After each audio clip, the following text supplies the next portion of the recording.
এই শুনছো? শুনছি। এই কি গো বাবা, ইস কি বাজে একটা গন্ধ। দাঁড়াও, দেখছি। এই সাবধানে যেও। একটা কাপড়ের পোটলা। ইস, কি গন্ধ! কি ওটা? কে ফেললো? কি আছে গো? বুঝতে পারছি না, খুব খারাপ গন্ধ, বুঝলে? কোথা থেকে এলো? বাইরে থেকে। দেখি তো, বাইরে গিয়ে দেখি। আরে, কেউ তো নেই গিন্নি। সে কি গো? তাহলে তাহলে ওই রকম ভাবে হাসলো কে? আর ওই নোংরা জিনিসটা ফেললো কে? কি হলো বলো তো? গোপাল এখনো এলো না কেন? ওর তো নানা রকম কাজকর্ম থাকে, আসলে সবগুলোই অকাজের, তাই কাজের কাজগুলোর সময় গোপাল দেরি করে। ওই তো গোপাল আসছে, কিন্তু গোপালকে এত বিধ্বস্ত দেখাচ্ছে কেন? কি গো গোপাল, কি হয়েছে? তোমার চোখ মুখ দেখে তো মনে হচ্ছে তোমার সারা রাত ঘুম হয়নি। কি করে হবে মহারাজ? মাঝরাতে কে যেন বাড়ির দাওয়ায় নোংরা কাপড়ের পোটলা ফেলে দিল। এ বাবা, ইস, আরে কে করলো? সেটাই যদি জানতে পারতাম মন্ত্রী মশাই, তাহলে তো তার ঘেঁটি ধরে মহারাজের কাছে নিয়ে আসতাম। কাউকে দেখতে পাওনি গোপাল? না পণ্ডিত মশাই, আমি কাউকে দেখিনি, কিন্তু কিন্তু হাসি শুনেছি। দু ধরনের হাসি। তার মানে ভূতের হাসি। রাজ্যতীশী, এই সময় ভূতের হাসি শোনার কি ব্যাখ্যা হতে পারে?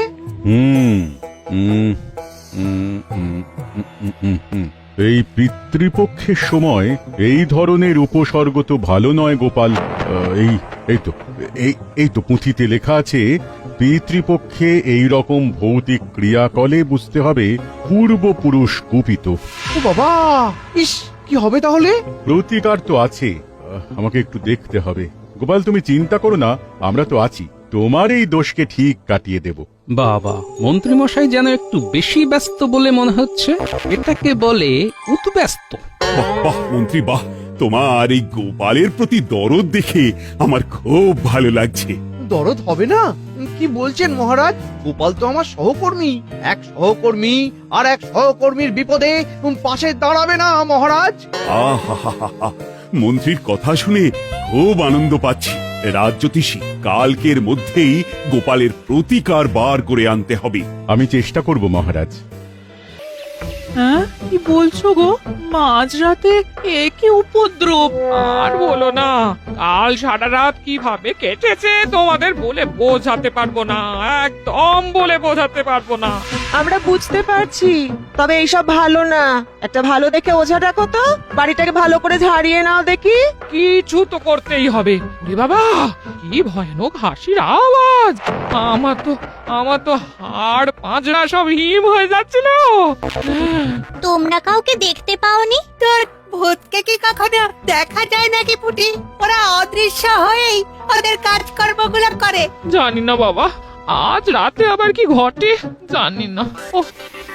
মন্ত্রী মশাইয়ের উৎসাহ একটু বেশি বলে মনে হলো না? তোমার নজর এড়ায়নি দেখছি। তার মানে কি বলতে চাইছো গোপাল? মন্ত্রী মশাই ভূত ঢুকিয়ে পোড়াতে চাইছে কপাল? এত তাড়াতাড়ি সেটা কি করে বলি বলো তো? আজ রাতটা একটু ভালো করে সাহস নিয়ে জেগে থাকো। তবে রাজ্যতীশীর কথা একেবারে উড়িয়ে দেওয়া যায় না। হ্যাঁ, এইরকম কিন্তু ঘটে গোপাল। ধুর, সব বাজে কথা। আমি ভূতের অস্তিত্ব স্বীকার করি না। হ্যাঁ, ভূত আছে, আমিও মানি, দুরু দুরু বক্ষে। রাত্রিবেলা থাকতে পারি না কো মোটে অন্ধকার কক্ষে। ওটা তোমার মনে হচ্ছে, আমিও তো একা থাকি। ওই, আমায় তো ভূত কিছু করে না। আমিও ভূত দেখিনি, কিন্তু অন্ধকার রাতে ওই মাঝে মাঝে কেমন যেন ওই ভয় পেয়ে যাই। গোপাল, এক কাজ করো, চলো আমার বাড়ি। তোমাকে একটা মনের জোর বাড়ানোর ওষুধ দেব। এটা খেলে মনটা শান্ত আর স্থির থাকবে। হ্যাঁ, আজ কিন্তু ওই ঘুম হলে চলবে না গোপাল, আজ সজাগ থাকতে হবে। ওই ওষুধটা খেলে কিন্তু তোমার স্নায়ুগুলো সতেজ আর টান টান থাকবে। চলো বিজ্ঞানী, আজ রাতে তোমার এই ওষুধের প্রয়োজন আছে। চলো। কি শুনছি মহারাজ, গোপালের বাড়িতে কাল কেউ ময়লা ফেলেছিল? কেউ ময়লা ফেলেছিল মানে? এই, তুমি জানো আসল ব্যাপারটা কি? আমি তো সেটাই জানতে চাইছি মহারাজ, বলুন আপনি। গোপালের ওপর গোপালের পূর্বপুরুষ কুপিত, এটা একটা অভিশাপ। এই বিধানটা কে দিলেন? রাজ জ্যোতিষী প্রতিকার কিছু বলেছেন তিনি? কাল জানাবে। তবে বুঝলে রানী, আজ মন্ত্রীর ব্যবহার দেখে মনটা সত্যি খুব ভালো হয়ে গেল। কেন কেন, মন্ত্রী আবার কি করলো? মন্ত্রী গোপালের জন্য খুব চিন্তা করছিল, গোপালের কিসে ভালো হয় তাই নিয়ে কি ভাবনা। আহা, চোখ একেবারে জুড়িয়ে গেল। মন্ত্রীর ওপর আপনার ভরসা থাকতে পারে, কিন্তু আমার মোটেও নেই। তোমরা সব সময় এত নেতিবাচক ভাবনা ভাবো কেন বলো তো? তবে আমি মন্ত্রীর ওপর পূর্ণ বিশ্বাস রাখছি।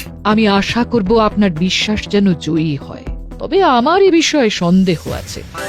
আজ বোধহয় কিছু ঘটবে না, রাত তো অনেক হলো। না না না না, ঘুমিও না ঘুমিও না, ওরা তো অশরীরী, কিন্তু দেখা যায় না গো। ওরা কিন্তু আমাদের দেখতে পাচ্ছে, বুঝলে?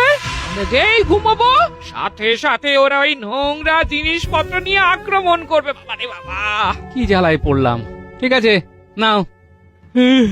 রেগে আছি।